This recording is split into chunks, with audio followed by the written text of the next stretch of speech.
Bueno, deneketan egun hon xamar, eskerrik asko, gurekin Leipzigeko unibertsitateko ikasleekin parte hartzeagatik gaurko mintzanet saioan.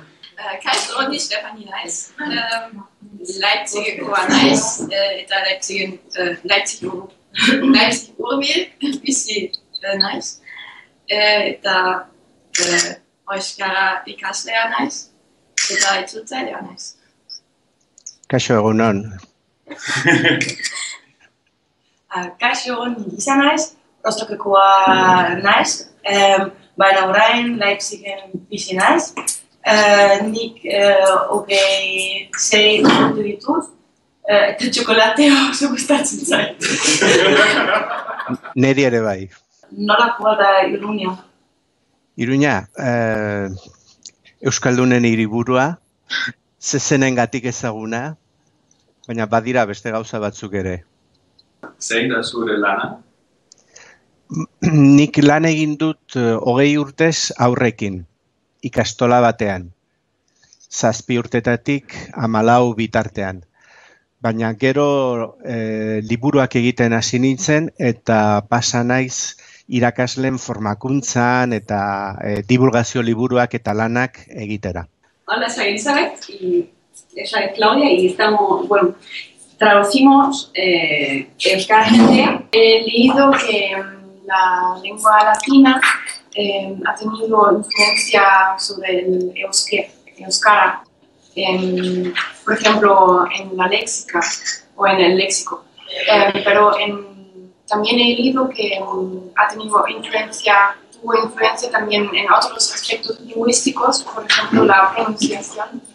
Y me gustaría saber cómo el latín influyó el euskara en la pronunciación. Yo creo que es algo que no se sabe, porque precisamente ese es el reto que tienen hoy en día los lingüistas, es intentar saber cómo era el euskera anterior a la romanización. Y no se conoce. Entonces, se sabe que a nivel léxico la influencia es muy grande, más de la que se piensa, puesto que se piensa que entre el 60 y el 65% del vocabulario vasco procede del latín. Se sabe también que influyó en las estructuras y en los verbos, pero no se conoce hasta qué punto fue esa influencia, porque el problema es conocer el euskera anterior a la romanización, que en realidad no se conoce, ¿no?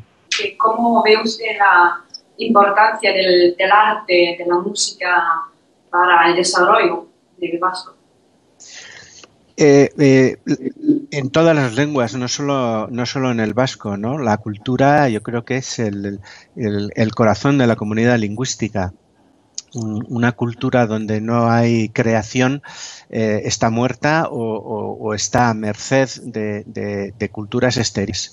Entonces, para mí, personalmente, me parece que es el corazón de una comunidad lingüística, porque tenemos que darnos cuenta que la lengua no solo es un instrumento de comunicación, es una comunidad en sí mismo, ¿no? De hecho, yo creo que uno de los puntos extraordinarios que podemos tener en el país es que nuestra cultura se define por la lengua, lo cual es un hecho extraordinario a nivel mundial. Una vez leí que había otro pueblo así, pero no conozco más pueblos. Quiero decir que la mayor parte de los pueblos se definen a sí mismos por medio muchas veces son de criterios geográficos, los Países Bajos o las Tierras Altas, Island, etcétera. Otras veces por cuestiones religiosas, otras veces por cuestiones raciales. Sin embargo, nuestra cultura se define a sí mismo como el país de la lengua vasca, ¿no? Entonces, el motor de una lengua, de una identidad, es su cultura.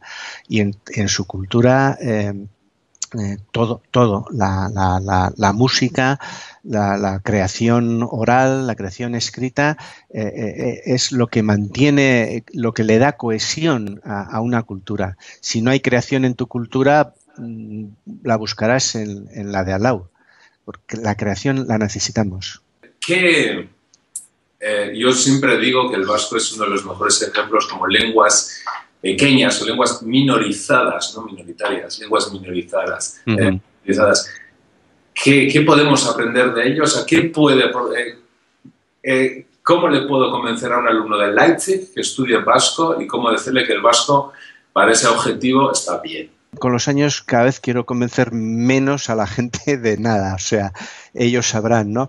Pero sí, tienes razón en el sentido de que lo que es del país es curioso, primero, que sea una lengua no indoeuropea, anterior a la extensión de las lenguas indoeuropeas.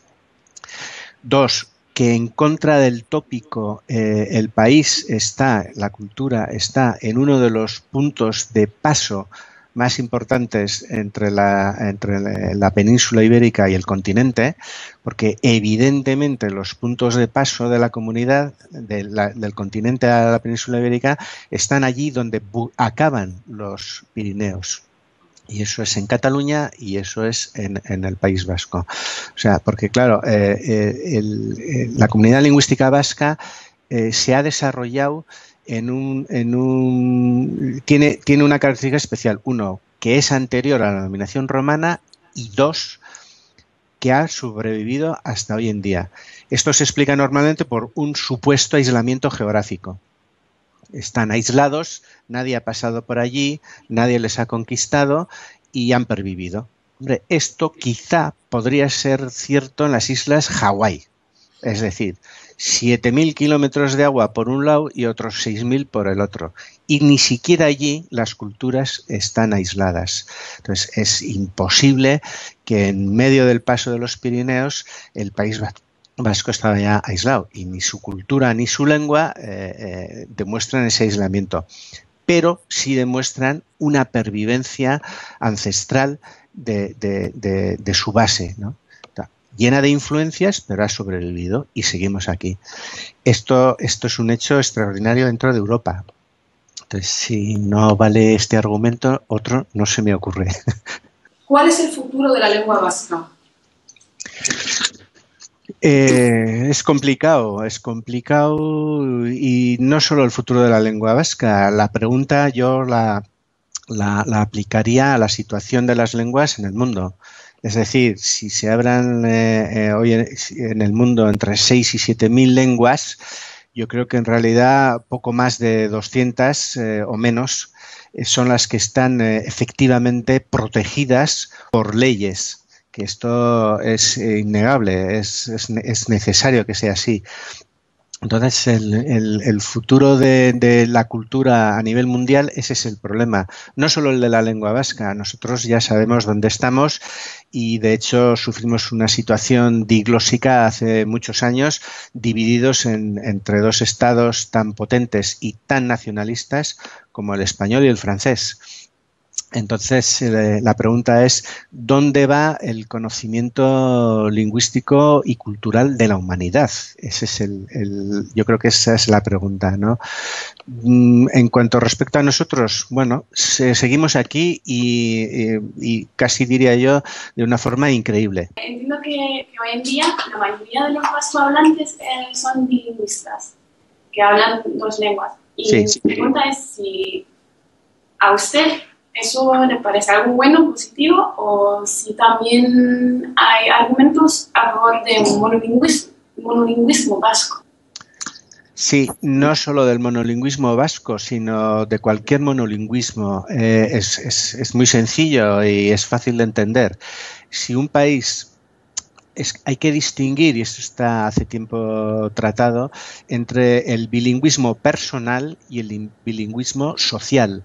Una cosa es que personalmente yo pueda saber 2, 3 o 50 lenguas y eso es muy bueno y muy interesante.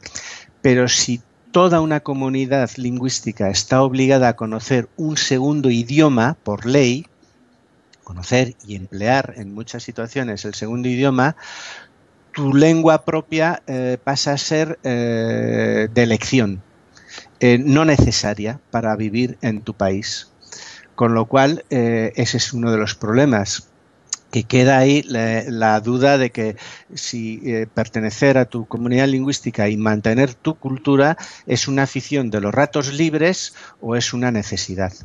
Y efectivamente hay muchos lingüistas y sociolingüistas que han dicho, claro, cuando una comunidad lingüística pierde todos sus monolingües, cuidado, es peligroso, es muy peligroso, porque perder los monolingües quiere decir que no puedes vivir en tu país solo conociendo tu propia lengua. Te obligan a una segunda, con lo cual la primera, la propia del país, pasa a ser superflua.